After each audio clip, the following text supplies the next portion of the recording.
Hi everyone and welcome back to my channel. Today we continue with the 5th episode of the tutorial on the workflow for creating a military case to be used as a game assets on a video game. In the previous episode, link in description, we had finished the modeling and now we continue with the UV mapping. Let's go to UV editing section and use the button called new to create a reference map called UV grid that will allow us to see if we are correctly mapping the mob. So we go to the shading section, add an image texture and link it to the base color of our material so that we can see the reference UV grid on the screen. Repeat obviously the same operation for all materials of the model. In this case, I skipped the actual UV mapping phase to speed up the video. If you want to see the process, I put the link of the tutorial on the barrel of the previous course. The technique is the same.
As you will notice, some parts are a little stretched. We will straighten them manually.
solve some small error that we will miss during the model unwrap.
Now, as you will see, we are going to divide the various parts into distinct meshes again, using the divide by section command.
At the end of the UV mapping, we create the ID map.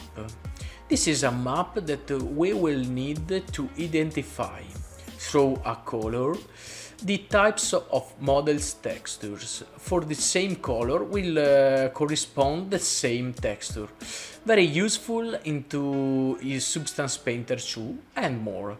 To do this, we will use an external plugin called Tex Tools. You find the link in description. When the plugin is installed, in the UV editing section, we first set the size of the map. Then in the ID color section, we will already establish 5 basic colors, but we can easily increase the number. To apply them, we first select the face that we want to color, then press the button under the color to apply it. We complete the operation for all materials.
At the end of operation, for each materials we go to baking.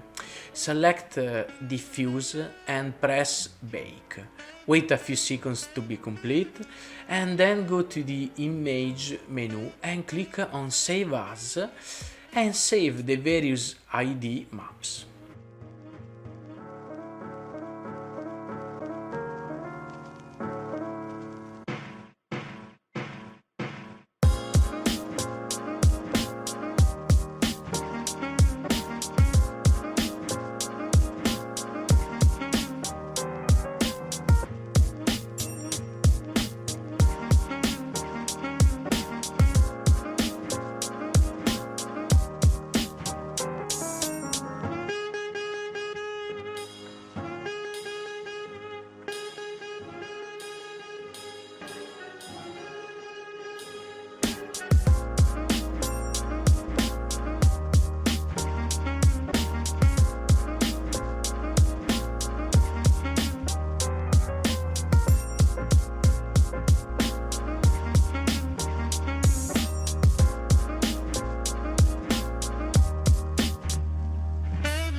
Great, we have finished the UV mapping and create our ID map.